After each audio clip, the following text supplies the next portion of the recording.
So to calculate those interior angles, this will come from the bearings that were given to you.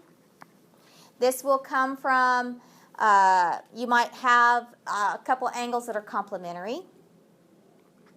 What does complementary mean? 180. 36. 90. 90. And then supplementary. And you might have some supplementary angles to work with. What would those be, Adrian? 180. Yeah, right. So you might have, so that you will calculate those interior angles given information from the bearings. You might have to, you might see some that are complementary to each other. So you would know those would equal 90, and you might have some that are supplementary to each other. And the other way you can calculate your interior angles is, remember your relationship of two lines cut by a transversal. Okay? Two lines cut by transversal. All of those things. Remember alternate interiors, alternate exteriors. Sometimes you have to go back and look at those. All right, then once you get all the interior angles that you can find given your information, then you're going to solve it, and you will have a choice. You are either going to choose the law of sines, or you will choose the law of cosines to solve it. Okay? So let's go back. So we graph the bearing angles first. So you'll do that off of your axis, right? You'll form your triangle. You're going to form your triangle. They're going to say, what's the distance between two people? What's the distance between two boats? You're going to have a distance there. Then you will, given your information, calculate everything that you possibly can. And then finally, you will solve it.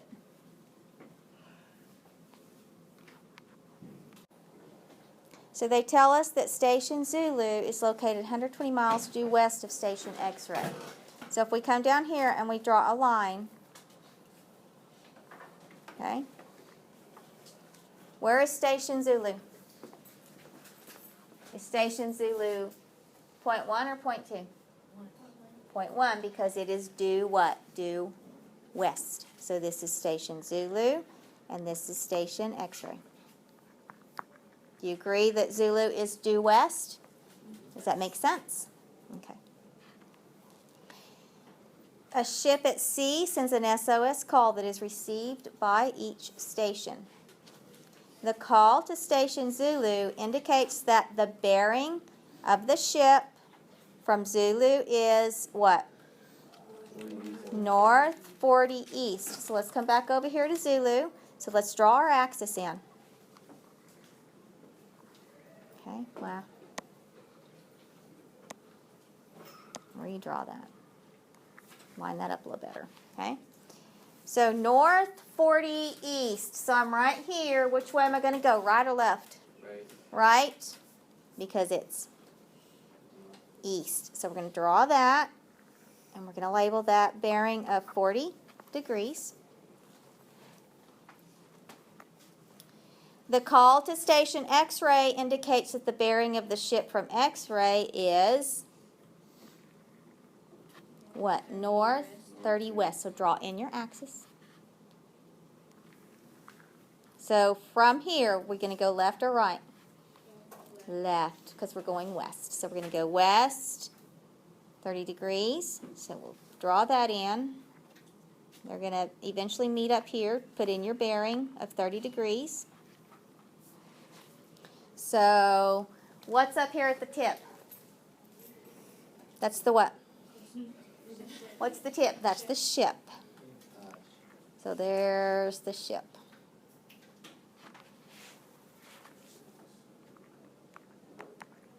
All right.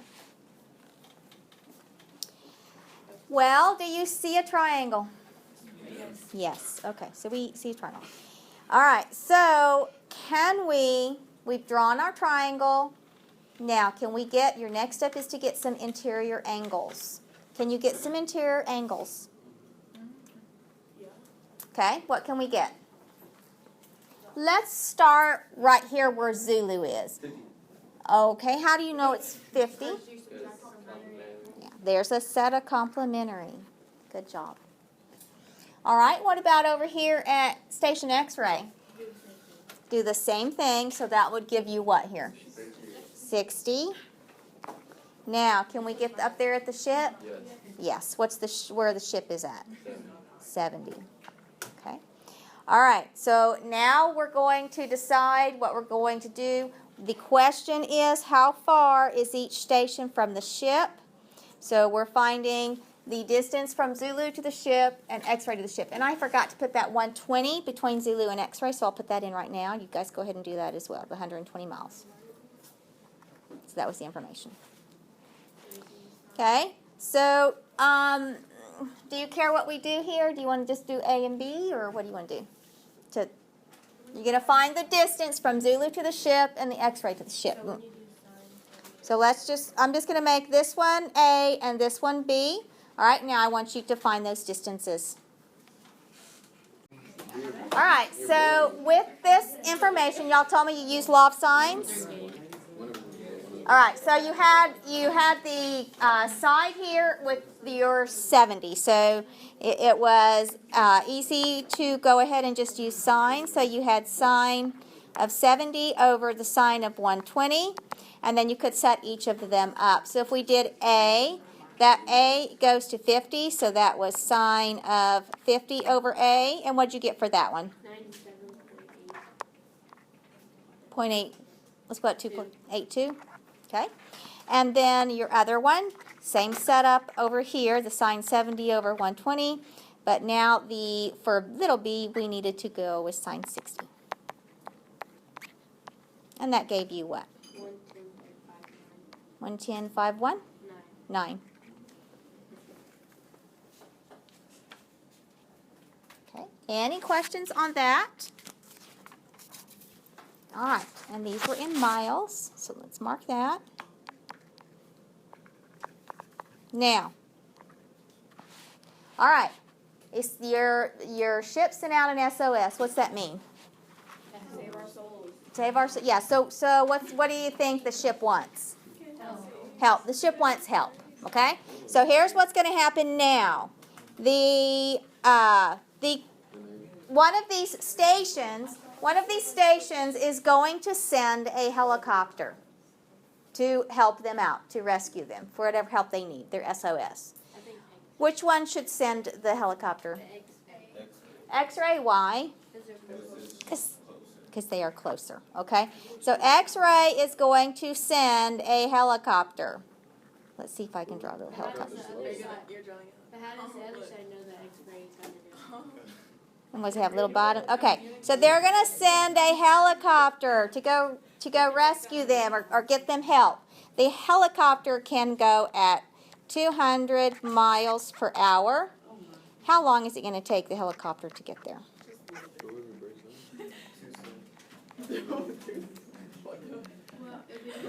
Okay, how long will it take for the helicopter to reach them? Not even that long. All right, so you're going to figure out the time by taking the distance divided by the rate. So the distance was what? Okay, so the distance was the 98. We're going to divide that by the rate of 200. That gives you approximately what? That gives you approximately 0.49, but that's in hours. So that would be how many minutes? About, what do you think? Well, 0.49 is almost 0.5, right? So so that would be what, 30 minutes. So this is going to be approximately how many minutes? What do you think? 29.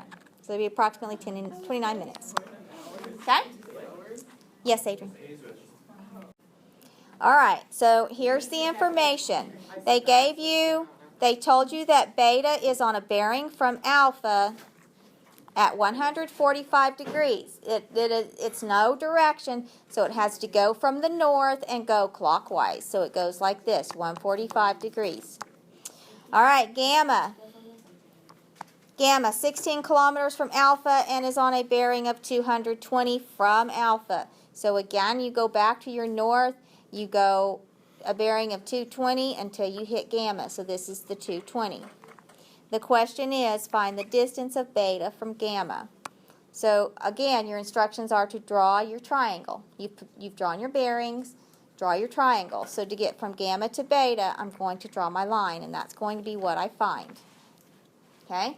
So remember what I said, to get, your next step is to get some interior angles. You can get them in different ways. In this, the example we did with the stations, we used complementary angles to get the inside angles. What could we use in this case to get an inside angle? This time we're going to go which direction? Oh, I don't want that. Hold on, let me get another color. That didn't red. All right. How can I get that angle up there by alpha? Do what? I know I don't need to go counterclockwise. I can still.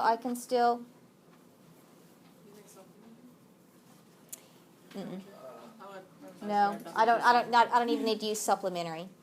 What's the easiest way to get this? Yeah. If I only want the distance from here, to here, right? I know from alpha to gamma is 220, and I know from alpha to beta is 145. So to get that angle at alpha, all I have to do is to subtract those two. So how about 220? 220 minus my 145 gives me what? 75? Gives me 75. So that gives me a 75. Now from there, how are you going to find the distance of beta from gamma? Are you going to choose to use law of sines or law of cosines? Law of cosines, okay. All right, so if we proceed to solve this using our law of cosines, and we're finding x, we would sub in our two sides. Our two sides in our angle that we know, the 16, the 12, and the 75 degrees. And we take the square root to go from x squared back to x, and you should get a distance of 17.34. And that was in kilometers. Okay? Any questions on that one?